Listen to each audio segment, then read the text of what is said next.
Olá, o Grêmio repete o susto dos colorados, mas passou do Novo Hamburgo, está na semifinal.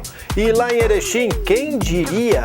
O Ipiranga perdeu, o Juventude leva melhor e vai enfrentar o Tricolor neste fim de semana. É o Gauchão, aqui no Papo de Boleiro.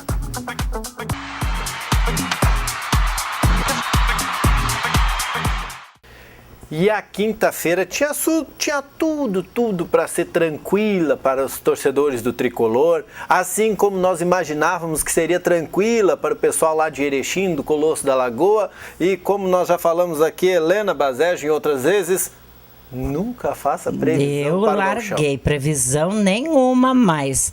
E assim, foi engraçado porque parece que o Grêmio e o Inter combinaram. Vamos fazer a mesma coisa, vamos matar os torcedores do coração. E eu, assim, como defensora dos fracos e oprimidos, dos clubes pequenos, quase cheguei lá. Quase. Só faltou um penaltizinho.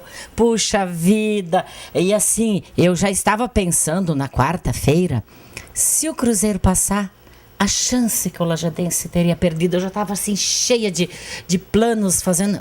No fim, deu Grêmio e Inter, como sempre, pelo poderio, pela estrutura, por diversos fatores.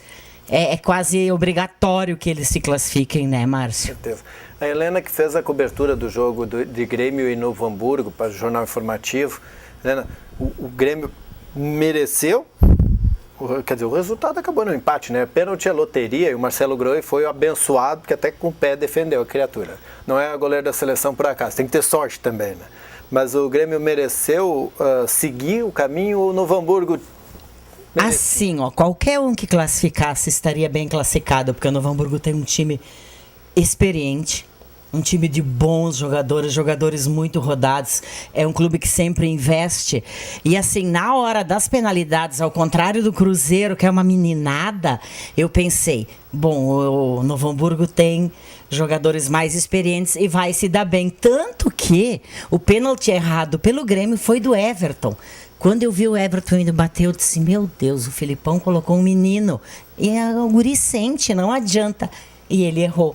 E aí, quando o Novo Hamburgo ia dar o golpe final, apareceu o Marcelo Groi, que não é assim o grande defensor de pênaltis, né? Ele não tem assim como característica, mas ele estava lá na hora certa, é goleiro de seleção, fez a parte dele, mas assim, foi legal porque Grêmio e Inter saíram perdendo, Grêmio e Inter empataram, Grêmio e Inter erraram um pênalti no tempo normal, o adversário teve jogador expulso, então foi assim, muito parecido, até que eu puxei o texto por isso, né? Sim. Mas é muito bacana, é um campeonato assim, antigamente era goleada, Grêmio e Inter, né? E ficou bem, tá ficando bem menor a diferença, apesar do abismo ainda financeiro e de estrutura que separa o pessoal do interior. Tá dando dor de cabeça para a dupla. A gente até chama de interior porque são times menores, né? Mas o Cruzeiro é de Porto Alegre, o Cruzeiro, né? É um time de bairro. A gente diz interior pelo modo de falar, né? Mas é um clubezinho de bairro. Quem conhece o estádio deles, assim, é praticamente um lugar quase sem estrutura para se fazer uma partida de futebol, sabe? Então isso é muito bacana, mas eles são muito competentes. E é bom a gente ver clubes como o Novo Hamburgo, por exemplo, que vinha de um retrospecto recente muito ruim, com problemas financeiros, ameaçando de leiloar estádio, e aí depois conseguiu, aí o estádio do Vale deu um inflou. Mais ou menos que nem a história do Lajadense, né? E por falar em Lajadense, a gente sempre tem que falar um pouquinho do Lajadense. Eu fiquei muito contente quando a gente noticia a queda no Gauchão, nas quartas de final. A gente não precisa escrever ou falar, acabou o primeiro semestre para o Lajadense. Gente, o Lajadense semana que vem vai disputar uma partida pela Copa do Brasil, em Bragança Paulista. Isso é uma evolução fantástica. E aí no segundo semestre já se projeta a Copinha, já se projeta a Série D.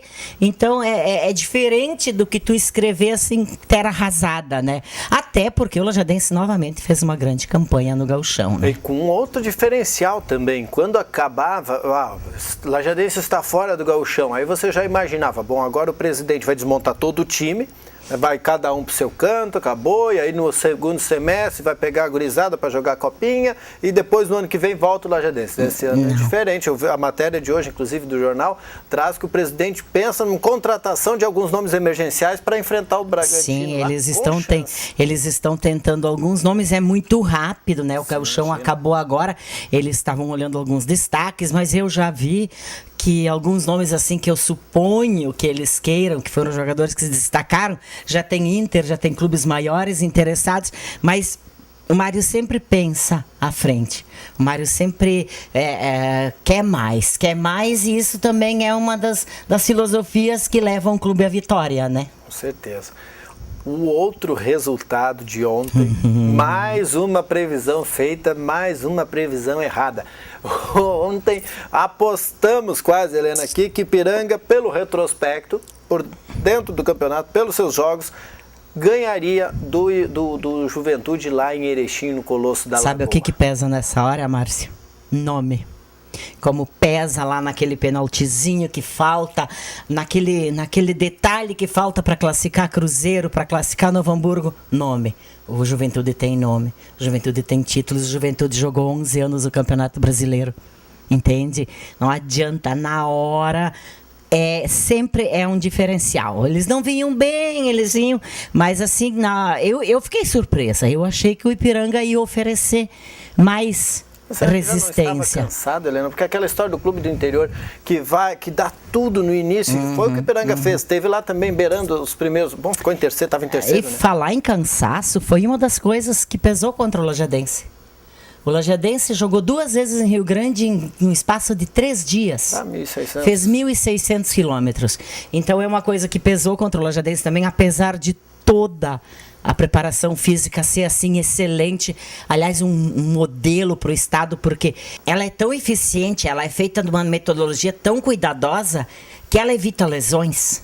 O Lajadense teve 2 lesões musculares em 1 ano. Isso é uma fábula para o futebol, especialmente para um clube do interior. O nome do cara que comanda esse trabalho é Marcelo Carneiro. Isso é bom valorizar, né? O pessoal que está... A retaguarda também a gente tem, olha para o treinador, até eu brinquei com ele na semana passada, quando eu conversei com ele, que eu disse, quando vem falar com o professor, com o preparador físico, normalmente é porque tem problema. Não, mas hoje eu vim falar um assunto legal contigo. Ele disse, eu sempre digo isso. Faz parte de um projeto, de um trabalho feito em conjunto, que é bem destacado. E Helena, tu que tens acompanhado lá, para esse jogo contra o Bragantino, agora no dia 16, é quinta-feira, lá em Bragança Paulista, Lajadense talvez tenha até um nome que ainda não faça parte da equipe, mas se não tiver esse nome, a equipe vai completa, o time está certinho, não tem problema físico? Completo, não tem problema físico, não tem problema, porque é um jogo só, né? Completo, todo mundo à disposição. O departamento médico tem um menino lá, o Vink, Lucas Vink, mas é uma cirurgia de joelho, uma coisa que demora mais. O Luiz Miller pode estar voltando, que o Luiz Miller teve uma lesão, quebrou um osso do calcanhar. O Luiz Miller, goleiro experiente, o Giovani foi muito bem, mas o Luiz Miller tem mais cancha, né? Então, até o Luiz Miller pode aparecer nesse jogo de Bragança, que seria um acréscimo para a equipe, né?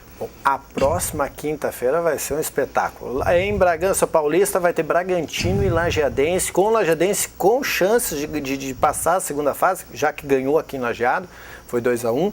E tem Internacional pela Libertadores da América também. E fim de semana, Márcio, começa a LAF por uma temporada que deve terminar só em dezembro. Jogos e jogos e jogos, assim, uma maratona que eu tô muito curiosa para ver como é que a LAF vai reagir. São jogos sábado, segunda, quarta, sexta, quinta, sábado, segunda. Até eu conversei com o Giba hoje, ele disse que está numa expectativa também para ver como é que o elenco vai reagir, porque nesse meio tem viagens. Tem viagens, a LAF não vai assim na Liga Nacional pegar Santa Catarina, São Paulo, Minas, o mais longe que vai é Santa Catarina e Paraná. Mas aqui no Rio Grande tem viagens longas, vai sair do estado e o estadual começa no sábado, aqui no Complexo Esportivo da Univates, contra o Guaíba, que é estreante na primeira divisão. A Nacional começa segunda-feira, lá em Venâncio, contra a Soeva, Medo. No último jogo deu uma baita confusão entre eles, então é um jogo assim que a gente pode considerar de risco. Compromisso de você, torcedor, neste sábado acompanhar aqui no Complexo Esportivo da Univates. O ingresso são R$10, né? 10 adiantado, 15 na hora. E uma coisa, torcedor, não é legal, mas a gente tem que falar. Ou deixa o carro nas ruas lá por perto, ou entra na catraca e paga R$4 de estacionamento. Tem cobrança de estacionamento lá na Univates agora. Bom, então, compromisso para torcer para a LAF amanhã, lá no Complexo Esportivo da Univates, R$10 antecipado, R$15 na hora. E também, Venâncio é logo ali.